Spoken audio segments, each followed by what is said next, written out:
Business world का article है और कह रहा है कि NITI Aayog launches vernacular innovation programme. बहुत इंपॉर्टेंट न्यूज़ है, इसको वीआईपी प्रोग्राम भी बोल सकते हैं, vernacular innovation programme to empower innovators and entrepreneurship. ठीक है, तो चलिए इसको समझते हैं। देखिए, हमको पता है कि नीति आयोग ने एक मिशन की शुरुआत की थी, उस मिशन का नाम था अटल इनोवेशन मिशन। तो नीति आयोग का जो अटल इनोवेशन मिशन था उसी के तहत वर्नाकुलर इनोवेशन प्रोग्राम को लॉन्च किया गया है। तो सबसे पहले जानना जरूरी है कि अटल इनोवेशन मिशन क्या था। तो अटल इनोवेशन की मिशन की बात करें तो नीति आयोग ने भारत में एक कार्यक्रम शुरू किया। हमको पता है कि प्रेजेंट की जो मोदी गवर्नमेंट है, इसके पहले जो कांग्रेस गवर्नमेंट होती थी वहां पर योजना आयोग होता था। उस योजना आयोग का हमने नाम परिवर्तित करके उसको कुछ स्ट्रक्चरल चेंज भी किया, उसको नीति आयोग नाम दे दिया। उस नीति आयोग ने भारत में एक प्रोग्राम की शुरुआत की जिसका नाम था अटल इनोवेशन मिशन। इस अटल इनोवेशन मिशन का मुख्य उद्देश्य क्या था कि भारत में जो इनोवेशन का कल्चर है प्लस एंटरप्रेन्योरशिप जो है, जो उद्यमिता है, जो नवाचार है, उसको बढ़ावा दिया जाए ताकि मेक इन इंडिया और मेड इन इंडिया सबको बढ़ावा मिले। आत्मनिर्भर भारत की ओर हम बढ़े। सारी चीज़ों को इससे आप कनेक्ट कर सकते हो। तो आप देखोगे कि एंटरप्रेन्योरशिप या इनोवेशन को बढ़ाना भारत में, यही था नीति आयोग के अटल इनोवेशन मिशन का मुख्य उद्देश्य। तो ये जो वर्नाकुलर इनोवेशन प्रोग्राम है, ये नीति आयोग ने अटल इनोवेशन मिशन के अंतर्गत ही लॉन्च किया है, पहली चीज। दूसरी चीज है कि यहां पर बेसिकली इस प्रोग्राम के अंतर्गत, हम आगे इस प्रोग्राम की बात करेंगे लेकिन थोड़ा सा बेसिक क्लियर कर लेते हैं ताकि आप इसको समझ सको। इस प्रोग्राम के अंतर्गत या वर्नाकुलर इनोवेशन प्रोग्राम के अंतर्गत एक चीज खासा ध्यान देने की है, वो ये है कि इसमें जो भारत की 22 ऑफिशियल लैंग्वेजेस हैं उनमें इनोवेशन को प्रोत्साहित किया जाएगा। अब 22 ऑफिशियल लैंग्वेज क्या है ये समझ लेते हैं, फिर हम प्रोग्राम पर आएंगे।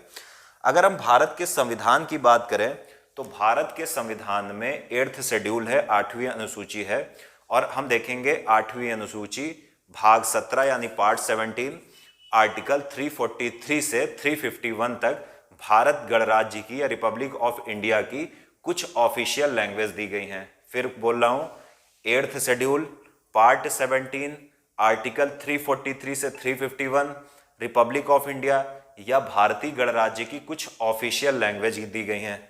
और वो ऑफिशियल लैंग्वेज संविधान के समय 14 थी, अभी बढ़ाकर 22 कर दी गई हैं।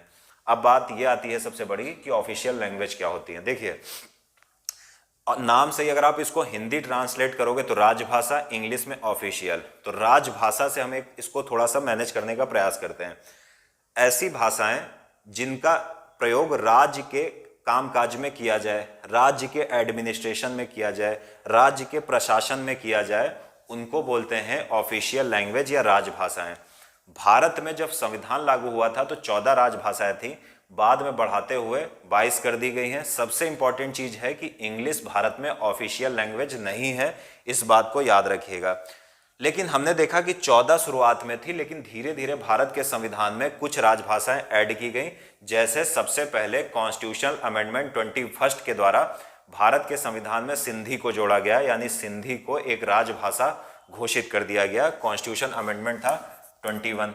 फिर कॉन्स्टिट्यूशन अमेंडमेंट एक आपका आया 71, और 71 के माध्यम से मणिपुरी, नेपाली और कोंकणी यानी MNK से आप याद रख सकते हो, मणिपुरी, नेपाली, कोंकणी, इसके माध्यम से सिंधी को जोड़ा गया था।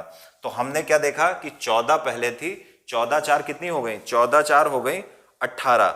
उसके बाद हम देखेंगे कि 92 कॉन्स्टिट्यूशन अमेंडमेंट के द्वारा, 92 कॉन्स्टिट्यूशन अमेंडमेंट के द्वारा भारत में 4 लैंग्वेज जोड़ी गई जिनका नाम था BDMS, यानी BDMS।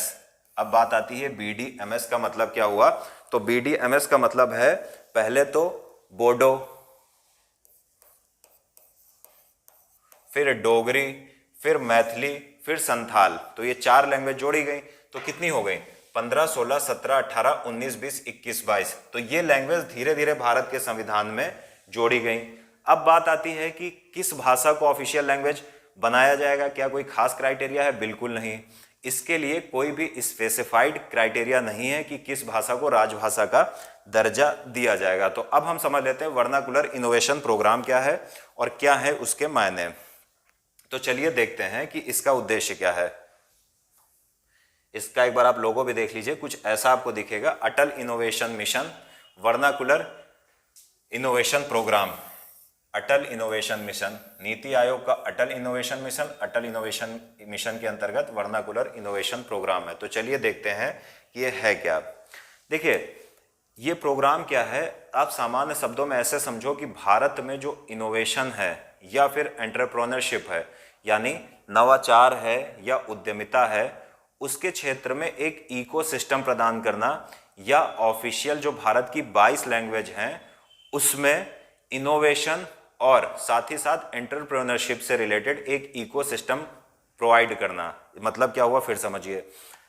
इसका मतलब यह हुआ कि जो भारत का नीति आयोग है उसका जो अटल इनोवेशन मिशन है, बेसिकली इसमें फोकस क्या किया जाएगा कि जो इनोवेशन है, नवाचार, किसी नई चीज का इनोवेशन करना है या एंटरप्रेन्योरशिप करना है, कोई उद्यम डालना है, वहां पर लैंग्वेज किसी भी प्रकार का बैरियर ना बन सके।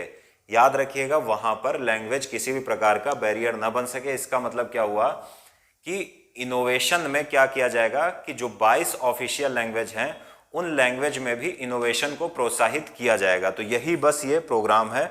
तो याद रखिएगा कि उन सभी लैंग्वेजेस में इनोवेशन को प्रोत्साहित किया जाएगा, यानी 22 ऑफिशियल लैंग्वेज में। ऑफिशियल लैंग्वेज आप समझ गए।